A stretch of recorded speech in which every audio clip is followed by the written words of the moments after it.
ठाकुर जी ये विचार करके गए, मैं जाके किशोरी जी के मन की देख के तो आऊं, ये मेरे सामने तो प्रिय प्रिय बोले, मोए मेरे बिना ये मेरे बारे में कहा बोले, मैं एक बार सुन के तो आऊं। एक बार ठाकुर जी श्यामा सखी बन के गए। कैसी सखी?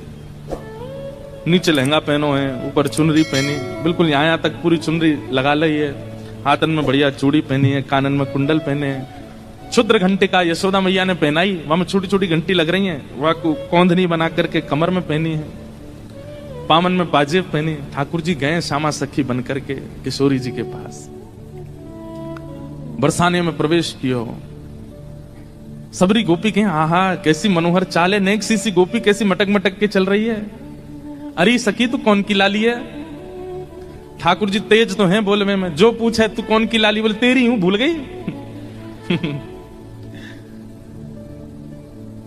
अरे बड़ी चपड़ चपड़ बोला है। किशोरी जी बोली कहो सखी कहा नाम है तुम्हारो? अजी मेरो नाम तो श्यामा सखी है। बताओ कहा बात है? बोली मैं आपसे आज न्याय की याचना करवे आई हूं। मैं रहूं नंदगाम में, और नंदगाम में नंद बाबा के महल की बिल्कुल समीप ही मेरो घर है। तो विशाखा जी बोली तो नंद बाबा के पास जाती न्याय लेवे, तुम बरसाने का आई हो? बोले वहां नहीं मिलेगा, यही मारे तो यहां आई हूं। और बात इतनी गंभीर है कि मैं वृषभानु बाबा से ना कह सकूं, आप तो ही कहूंगे। किशोरी जी बोली कहो। श्यामा सखी रोने लगी। ठाकुर जी रोने लगे, आंसू ने पहुंचने लगे। अरे मैं कहां बताऊं, कैसे मोहते कहूं, मुझको तो लज्जा आ रही है बतावे में। श्री जी बोली ऐसे मत करो, बताओ बताओ कहा बात है? बोले कल परसों में दही बेक बेक के कायजे जा रही, इतने में मार्ग में श्याम सुंदर आए गए। किशोरी जी थोड़ी सहम गई, श्याम सुंदर? बोला हाँ। अरे तुमने उनको बड़ी प्रशंसा सुनी है, उनकी बड़ी महिमा सुनी है, पर तुम उनके अंदर की ना जानो। मेरे सामने एक शब्द नहीं बोली उनके बारे में। श्यामा सखी बोली पहले तो मैंने संदेह में सुनी कि किशोरी जी को और हमारे नंद के लाला को कछु प्रेम संबंध है, पर आज तो मुंह को ऐसा लग रहा वास्तव में है। किशोरी जी बोली नहीं नहीं ऐसी कोई बात नहीं है, ये तो सब तुमने ऐसी बन। नहीं नहीं नहीं मुंह को तो लग रही है ऐसा। आप इतनों कैसे जानो वाक्य के बारे में, इतनों कैसे मानो वाक्य के बारे में? किशोरी जी एक बात बताऊं? बोले हाँ। बोले मैं अकेली नहीं हूं शिकायत करवे वाली, ऐसी अनेक बैठी हैं। आपको ऐसा लग रहा है कि श्याम सुंदर तो केवल लीला कर रहे हैं, पर इस वक्त यही समय श्याम सुंदर कोई और सखी के संग भी ऐसी क्रिया कर रहे होंगे, वहां को मार्ग रोक रहे होंगे, वहां के हाथ पकड़ रहे होंगे, वहां की चुनरी उड़ा रहे होंगे, वहां की मटकी फोड़ रहे होंगे, और नया विश्वास हो गए। तो आपको अगर बहुत प्रेम है तो आप श्याम सुंदर को पुकार के देख लो, यदि वो आ जाएं तो मैं मान जाऊंगी। आमेंगे ही नहीं। ठाकुर जी कह रहे मैं तो सामने ही खड़ा हूं, मैं कैसे आऊंगा? किशोरी जी से कह रहे हैं ललिता विशाखा है भूल जाओ, बाकी सब बातें न भूल जाओ, आपको प्रेम है ना श्याम सुंदर से, तो मैं आपसे शर्त लगाए के कह रही हूं आप पुकारो, और यदि श्याम सुंदर आपके सामने आए गए तो जीवन भर आप दोनों की चाकरी करूंगी। ये श्यामा सखी को वचन है आपके लिए, बुलाए लो। किशोरी जी बोली देख मोते मत बोले, मैं जानू, मुझको प्रबल विश्वास है कि श्याम सुंदर आ जाएंगे, मैं बस टेर लगाऊंगी और दौड़े दौड़े आवेंगे। श्यामा सखी बोली आज है जाए, बुलाए के देख लो आ जाए कि नहीं। किशोरी जी तुरंत नेत्र बंद करके बैठी, नेत्र बंद करके किशोरी जी स्मरण कर रही हैं श्याम सुंदर को, और जब कह रही हैं कि हे श्याम सुंदर मैं तो आपकी दासी हूं, जबकि ये बात गलत है। ठाकुर जी दास मानते हैं अपने आप को किशोरी जी के चरणों का, लेकिन आज किशोरी जी ने वास्तव में तो बात यह है कि जैसे ही नेत्र बंद किए हैं किशोरी जी ने और स्मरण करना प्रारंभ किया, कहां है श्याम सुंदर, कहां है मेरे प्राणनाथ, कहां है मेरे जीवन धन, तो जैसे किशोरी जी ने नेत्र बंद करके स्मरण किया तो किशोरी जी पूरे ब्रजमंडल में भ्रमण कर आई, लेकिन ठाकुर जी नहीं मिले। किशोरी जी बोली हाँ श्याम सुंदर गए कहां, आज मेरे प्राणनाथ गए कहां? और ध्यान लगा करके देखो, श्याम सुंदर किसी गिरी कुंज में तो नहीं बैठे, कहीं यमुना तट पे तो नहीं बैठे, कहीं दूर तो नहीं चले गए, दिख क्यों नहीं रहे हैं? और तभी किशोरी जी को ढूंढते ढूंढते ढूंढते दिखाई दियो बरसानो भवन। किशोरी जी कह रही है बरसानो भवन क्यों दिख रहा है? तभी किशोरी जी को दिखाई दियो अपनो ही निकुंज, ये मेरो निकुंज कहीं को दिखाई दे रहा है। अरे अरे कहीं ऐसा तो नहीं श्याम सुंदर यहीं कहीं छुप करके बैठे हैं? और मन में ध्यान से देखो तो किशोरी जी को अपनो ही अंतःपुर दिखाई देने लगो। किशोरी जी बोली मेरे अंतःपुर में तो केवल ललिता है, विशाखा है, मैं हूं और श्यामा सखी। और ध्यान लगा करके देखो तो क्षुद्र घंटिका दिखाई देने लगी जो श्यामा सखी ने पहन रखी है। किशोरी जी बोली ये क्या क्षुद्र घंटिका, ये तो मैंने अभी कहीं, अरे ये तो श्यामा सखी की कमर पे देखी। और जब और ध्यान लगा करके देखो तो घूंघट के भीतर कमल नैन मटक रहे हैं, इधर उधर आंख मटका रहे हैं। तुरंत किशोरी जी ने नेत्र खोल करके गई, श्याम सुंदर आप तो सामने ही खड़े हो। और जैसे ये बात कही ललिता विशाखा दौड़ करके कहां है कहां है कहां, बोले यही श्यामा सखी, पकड़ो याकू। ठाकुर जी दौड़ने लगे वहां से, इतने में ही पकड़ ली और पकड़ करके जैसे ही चुनरी उतारी, आहा श्याम सुंदर तो सामने ही खड़े। कैसा प्रेम है ये, प्रेम इसको आप संसार में घटा ही नहीं सकते हो। अब तो ललिता विशाखा पकड़ करके खड़ी हैं और ठाकुर जी की ऐसी बेणी, आहा अंदर बिंदी लगा करके आए, काजल लंबो लंबो खींच के आए, अपने घुंघराले केशन की बढ़िया बेणी गूंथ करके जैसे कोई छोरी तैयार हुए ऐसे बन के आए। किशोरी जी बोली पकड़ के रखो अब इनको, ने रज रज के देख तो लूं आज, हैं सामने आए कि श्यामा सखी बन के अपनी बुराई कर रहे हो मुझे। अरे श्यामाजू मैं तो आपके हृदय की जानवे आयो कि आप मेरे बारे में कैसी विचारधारा रखो, मेरे बारे में आपके हृदय में कैसे भाव हैं।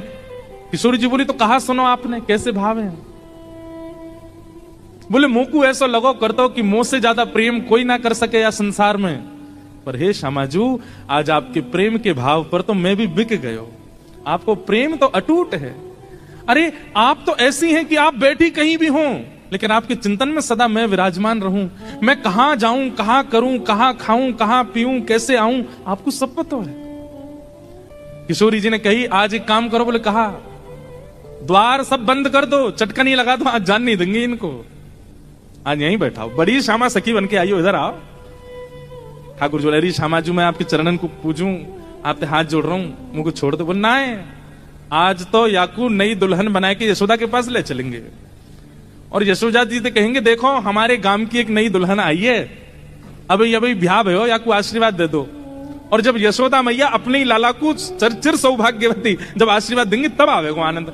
किशोरी जी आपसे हाथ जोड़ूं, पाम परूं, ऐसा मत करियो, यशोदा मैया के आगे नाक कट जाएगी मेरी, ऐसे छोरी बनो डोलूं, वो वैसी मेरे पीछे पड़ी रहे। ए लाला ने अपनी चाल सुधार, दूर से ऐसा लगा कोई गजगामिनी छोरी आ रही है का।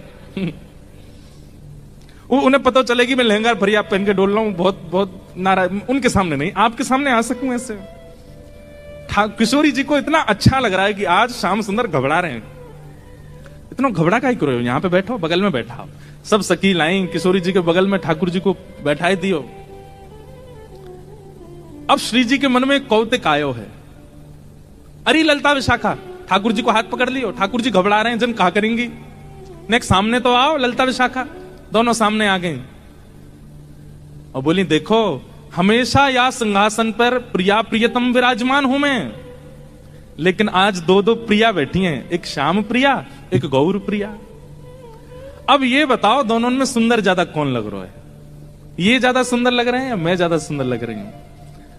लहंगा इनने भी पहनो, मैंने भी पहनी है, बेनी मैंने भी गुथी है, इनने भी गुथी है, माथे पे बिंदा मैंने भी लगाया, आंखन में काजल इनके भी, मेरे भी, सब कुछ। अब तुम दोनों बताओ हम दोनों में सुंदर ज्यादा कौन लग रहा है। श्याम सुंदर ऐसे रो मत, मुस्कुराओ, कचुकर थोड़ी नहीं हूं मैं। ठाकुर जी मुस्कुराने लगे, अरे ललिता बताए दे आज सुंदर कौन है। बोले आप ही बताओ ना क्या करें, दोनों ही समान लग रहे हो हमको, दोनों ही एक जैसे लग रहे हो, दोनों में ये न्याय करना बड़ा मुश्किल है। ठाकुर जी आप ही कछु संकेत करो, क्या बताएं। तो जैसे ठाकुर जी ने देखी ललिता विशाखा बड़ी परेशान है गई हैं, तो पहले ठाकुर जी नेत्र बंद कर लिए और नेत्र बंद करके मानो ऐसे करके बैठ गए। बोले कि अगर तुमने इनको श्रेष्ठ बतायो तो फिर याद रखियो, तुम बच के दिखाइयो मुझे। और फिर श्री ललिता विशाखा सोच रही भाई जीनो तो हमें श्री जी के संग है, और श्री जी की अगर हम प्रशंसा कर देंगे तो ठाकुर जी नहीं छोड़े, ठाकुर जी की कर देंगे तो फिर श्री जी कहेंगे अच्छा जाओ नंदगाम में बोरिया बिस्तर लेके जाओ, वहीं रहो, यहां नहीं रहना। अंत में ठाकुर जी से कहने लगी, बोले इशारे में ही बात हो रही है, कुछ कह नहीं रहे। बोले बताओ तो क्या करना है। अंत में ठाकुर जी को दया आ गई और दया आके ठाकुर जी ने ऐसे इशारा किया, बोले इन्हीं की बताओ, बेसर इन्हीं की अच्छी है। बोले मेरी प्रशंसा कर दोगे मुझे सुख नहीं मिलेगा, इनकी प्रशंसा करोगे ये राजी भी आ जाएंगी, मुझे भी सुख मिलेगा। हाँ हाँ, ऐसे प्रिया प्रियतम की मधुर लीला हुई। इसके बाद में यूं कहते हैं कि प्रिया जी इतनी भाग गई किशोरी जी ठाकुर जी के स्वरूप पे, वैसे ही ले गई ठाकुर जी को, नंद भवन, बिल्कुल घूंघट ऊंघट लगा करके। और यशोदा मैया तो जाके बोली, हे यशोदा मैया, अरे किशोरी जी कैसे आई आप? अरे लाली तू कैसे आई? अरे कहा बताऊं, एक नई बहू आई है ना, कि आपको आशीर्वाद दे दो। ठाकुर जी को सौगंध दे के लाई, बोलोगे नहीं? ठाकुर जी आए घूंघट ऊंघट पहन करके। यशोदा मैया बोली, अरे बड़ी सुंदर, देखियो जाके पाम हाथ तो बिल्कुल मेरे लाला जैसे लग रहे हैं, सांवरी सी है बिल्कुल। मैया या को आशीष दे दो, या को ब्याह है व्यवहार हो। अच्छा कहां ते ब्याह होगा? बोले बरसाने के गोप ते ब्याह है रो या को। मैया बड़ी निपुण है, खानो बनानो जाने, नाचनो जाने, गानो जाने सब।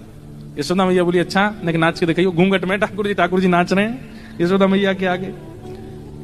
मैया बोली, अरे तू बड़ी विलंब ते मिली मोए, किशोरी ते पहले मिल गई होती, तेरो ही ब्याह कराती अपने लाला ते। ऐसी सुंदर। ठाकुर जी ने अंत में जैसे ही मुखमंडल ऊपर किया, अरे बजमारे तू कहां से आए यहाँ पे? अरे मैया मैं कहा बताऊं, ये सब ऐसी लीला करें मेरे संग, ऐसा आनंद करें।